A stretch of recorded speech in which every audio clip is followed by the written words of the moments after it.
نحن خلقناکم فلولا تصدقون، اے انسان غور کر، ہم نے تجھے پیدا کیا تھا تو قیامت کا منکر ہو گیا؟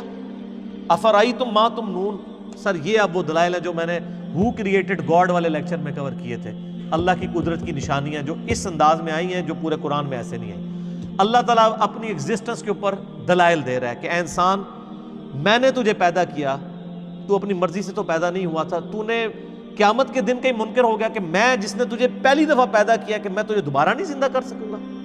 تو اب سن، نحن خلقناکم فلولا تصدقون، ہم نے تجھے پیدا کیا تھا اور تو قیامت کا منکر ہو گیا، تصدیق کیوں نہیں کرتا قیامت کے دن کی؟ افرائیتم ما تمنون، بتاؤ جو تم منی کا قطرہ ٹپکاتے ہو، اانتم تخلقونہ ام نحن الخالقون، اس قطرے کو انسان بنا کر ہم پیدا کرتے ہیں یا تم پیدا کرتے ہیں؟ کسی باپ کو تو پتہ نہیں، بل انت یا رب، بلکہ اے رب تو ہی کرتا ہے۔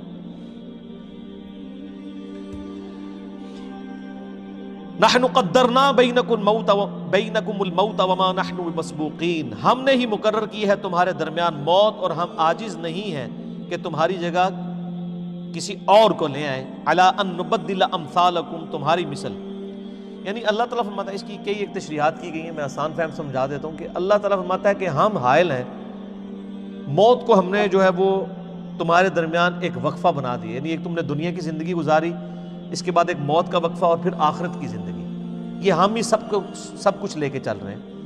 اللہ کانسٹنٹ ہے، ہم بدل رہے ہیں، ہماری سوچ ہماری روح نہیں بدلی لیکن ہمارا جسم بدل رہا ہے۔ تو اللہ تعالیٰ ہمارا جو اس کے اوپر قادر ہے وہ یہ بھی کر سکتا ہے تمہاری نافرمانیوں کے سبب تمہیں تباہ و برباد کر کے کوئی نئی مخلوق آباد کر دے، اگر اس کا مقصد یہی ہو کہ زبردستی تمہیں جو ہے وہ تباہ کرنا ہے تو اس کے لیے کوئی مسئلہ تو نہیں ہے۔ اور یہ بھی یاد رکھیے گا، انسان کا شعور تو اسی طریقے سے پیرلل میں ساتھ چلتا ہے، یعنی ہم جب اپنی بچپن کی بات کرتے ہیں کہ جی میں بچپن میں فلاں جگہ گیا، جب آپ بچپن میں کوئی کام کر رہے تھے کیا آپ کی شکل، چہرہ، جسم یہی تھا؟ وہ تو ہر لمحے نئے خلیے پیدا ہو رہے ہیں۔ بچپن کچھ اور تھا، جوانی اور بڑھاپا اور، آپ تصویریں سامنے رکھ کے دیکھیں تو آپ کو پتہ چل جاتا ہے کہ جی کیا سے کیا انسان بن جاتا ہے۔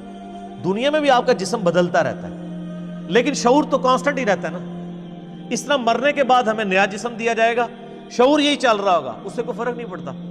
جنت میں ایک اور جسم دیا جائے گا لیکن وہ ہم ہی ہوں گے۔ اور اب اس دنیا کی زندگی گزارنے کے بعد، موت کے بعد جو آخرت کی جتنی زندگی ہے نا، وہ سب کی سب ہمیں اسی طریقے سے یاد رہے گی۔ جو میں نے پچھلی دفعہ بتایا کہ اصحاب الاعراف کا میں نے ذکر کیا تھا کہ دنیا میں سب لوگ جان رہے، جس طرح ابھی اگر میں کہوں کہ جی میری شیر خارگی کی عمر جب میں 1 سال کا تھا تو اس وقت میں کیا کرتا تھا مجھے نہیں یاد، لیکن جیسے میں شعور کی عمر کو پہنچا یعنی میٹرک کی عمر کو، تو اس وقت کے واقعات مجھے یاد ہیں۔ پھر اب یہ یعنی 40+ ایج ہوئی، اب کے واقعات یاد ہیں۔ تو مرنے کے بعد بھی انسان کو یہ والی زندگی یاد رہے گی۔ ابھی تو ہمیں اپنے بچپن کی زندگی یاد نہیں، اب شعور ہمارا سٹارٹ ہو چکا ہے، تو یہ موت ایک وقفہ ہے، اس کے بعد نیا شعور شروع ہو جائے گا۔ عَلَىٰ أَن نُبَدِّلَ أَمْثَالَكُمْ وَنُنشِئَكُمْ فِي مَا لَا تَعْلَمُونَ، اگر ہم چاہیں تو تمہیں تباہ و برباد کر دیں اور تم کو کسی ایسی صورت میں پیدا کر دیں جس کو تم نہیں جانتے ہو، یعنی کتا بنا سکتے ہیں تمہیں، خنزیر بنا سکتے ہیں، اللہ تعالیٰ تو کچھ بھی کرنے پہ قادر ہے۔ وَلَقَدْ عَلِمْتُمُ النَّشْأَةَ الْأُولَىٰ فَلَوْلَا تَذَكَّرُونَ، تمہیں اچھی طرح علم ہے اپنی پہلی پیدائش کا، تو تم غور و فکر کیوں نہیں کرتے ہو، نصیحت کیوں نہیں حاصل کرتے؟ جس رب نے تمہیں ایک بے قدر منی کے قطرے سے اتنا بڑا انسان بنا دیا، وہ تمہیں گلے سڑے ہوئے اس راکھ میں سے دوبارہ زندہ کر کے مکمل انسان نہیں بنا سکتا؟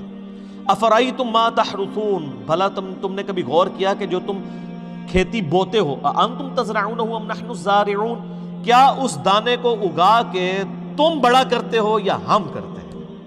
اوئے ہوئے سر ہمیں تو پتہ ہی نہیں ہے، کسان تو بکھیر کے چلا جاتا ہے اور وہ ایسے اوپر سے ہی وہ پھینک رہے ہوتے ہیں بیج، اگر ایک ایک بیج کو اندر کرنا پڑ جائے تو لگ پتہ جائے، ایک بے قدر بیج جو ہے وہ 6 ارب گنا بڑا درخت بن جاتا ہے۔ اللہ تعالیٰ فرماتا ہے کون نکال رہا ہے اسے؟ لَوْ نَشَاءُ لَجَعَلْنَاهُ حُطَامًا فَظَلْتُمْ تَفَكَّهُونَ، اگر ہم چاہیں تو ساری کھیتی کو چورا چورا ہی بنا دیں اور تم کفے افسوس ہی کرتے رہو، یعنی تم بو کے گئے ہو، پانی بھی ڈالا ہے، کچھ نکلے ہی نہ، گارے سارے کا سارا چورا ہی اس میں سے نکلے، تم کیا کر سکتے ہو؟ خدا کا کچھ بگاڑ سکتے ہو؟ اِنَّا لَمُغْرَمُونَ، اور پھر تم کو ہائے ہم تو قرضوں کے بوجھ تلے دب گئے، یعنی اتنی محنت کی تھی، آؤٹ پٹ زیرو، بل نحن محرومون، بلکہ ہم تو بڑے بد نصیب رہ گئے۔ افرأیتم الماء الذی تشربون، کیا تم نے غور کیا یہ جو پانی تم پیتے ہو، اانتم انزلتموہ من المزن ام نحن المنزلون، کیا تم نے اسے بادلوں سے اتارا ہے یا ہم اتارنے والے ہیں؟ سر صرف پانی ختم ہو جائے نا تو دنیا سے ساری زندگی ختم ہو جائے، اور کچھ ختم کرنے کی ضرورت ہی نہیں۔ لو نشاء جعلناہ اجاجا، اگر ہم چاہیں تو پانی کو ختم کرنا تو دور کی بات ہے نا، اگر چھوٹا سا کام کر دیں کہ اس پانی کو ہم کھاری بنا دیں، سخت کڑوا نمکین، تو پھر بھی تمہارے قابل تو نہیں رہے گا۔ سمندر کا پانی آپ پی نہیں سکتے، عام بندوں کو نہیں پتا، ادھر نا سمندر میں جو کشتیوں میں بیچارے تو وہ کئی پیاس سے ہی مر جاتے ہیں، تو لوگ مجھے اگلے دن بچہ ہی پوچھا تھا کہ بابا پانی کیوں نہیں سمندر کا پی لیتے؟ میں نے کہا سمندر کا پانی پی کے تو موت واقع ہو جاتی ہے، کیونکہ وہ تو نمکین ہوتا ہے، وہ تو کاٹ دیتا ہے ہر چیز کو، پینے والا پانی تو نہیں ہوتا، الا یہ کہ اس کو ٹریٹمنٹ پلانٹ سے گزارا جائے۔ تو اللہ تعالیٰ فرماتا ہے کہ اگر ہم اس کو نمکین بنا دیں تو وہ تمہارا پانی بھی کام کا نہ رہے۔ فلولا تشکرون، تو تم شکر کیوں نہیں ادا کرتے؟ افرأیتم النار التی تورون، کیا تم نے غور کیا جو آگ تم سلگھاتے ہو، اانتم انشأتم شجرتها ام نحن المنشئون، کیا اس کے درخت کو تم نے پیدا کیا ہے یا ہم اسے پیدا کرنے والے ہیں؟ سر اس درخت کے اندر جو اللہ نے آگ رکھ دی ہے، ایک تو خاص عرب کے علاقے میں درخت پایا جاتا ہے نا جس کے پتوں کو رگڑے تو اس میں سے آگ نکلتی ہے، ہر درخت کے اندر پوٹینشلی آگ موجود ہے۔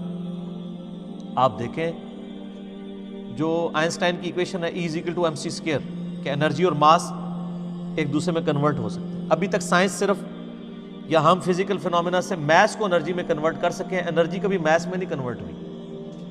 ایسا کبھی نہیں ہوا کہ آپ لکڑی جلائیں اور اس میں سے آگ نکلے، وہ ہیٹ، اس آگ سے دوبارہ لکڑی بنی ہے کبھی؟ لیکن سائنس کہتی ہے یہ پاسبل ہے،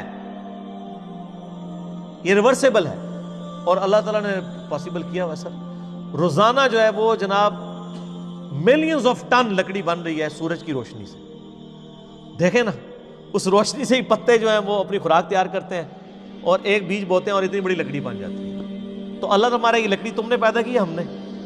اس پہ آپ مسئلہ 83B میرا دیکھیں، اس میں میں نے بڑی ڈیٹیل سے اس کو انہی آیات کو کور کیا تھا، آج میں صرف سرسری کور کر رہا ہوں۔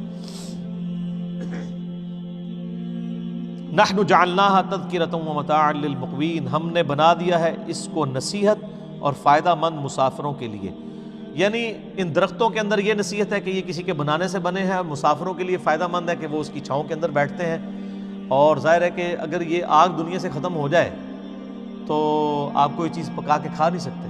اللہ تعالیٰ نے کتنی بڑی نعمت رکھی ہے، آگ زحمت بھی ہے اور نعمت بھی ہے۔ فسبح باسم ربک العظیم، سبحان ربی العظیم، سبحان ربی العظیم۔ اے نبی تسبیح کیجئے اپنے رب کے عظیم نام کی جس نے اتنی بڑی بڑی نعمتیں پیدا کی ہیں۔ فلا اقسم بمواقع النجوم، مجھے قسم ہے ان جگہوں کی جہاں پر ستارے ڈوبتے ہیں، بلیک ہولز، یہ آج سائنس بتا رہی ہے سر، اور اللہ نے اس کا اشارہ بھی اس میں دے دیا، وَإِنَّهُ لَقَسَمٌ لَوْ تَعْلَمُونَ عَظِيمٌ، اور اگر تم سمجھ سکو تو ہم نے بہت بڑی قسم یاد کی ہے۔ ظاہر ہے وہ تو نہیں سمجھ سکتے تھے، بلیک ہولز تو اب آگے دریافت ہوئے ہیں نا، جن میں پوری پوری گلیکسیز غائب ہو جاتی ہیں۔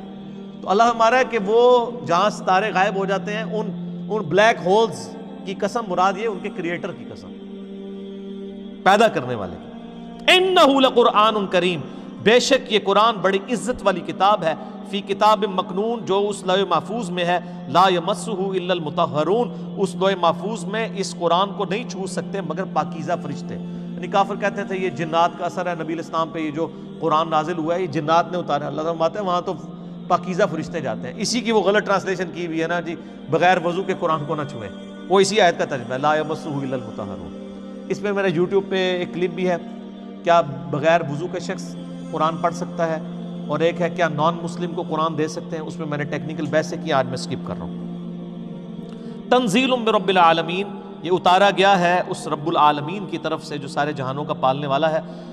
آفا بہذا الحدیث انتم مدہنون، کیا تم اس قرآن کے بارے میں کوتاہی کرتے ہو، وتجعلون رزقکم انکم تکذبون، اور اس کی بے پایاں برکتوں سے تم نے اپنا یہی نصیب لیا ہے کہ تم قرآن کو جھٹلاتے ہو۔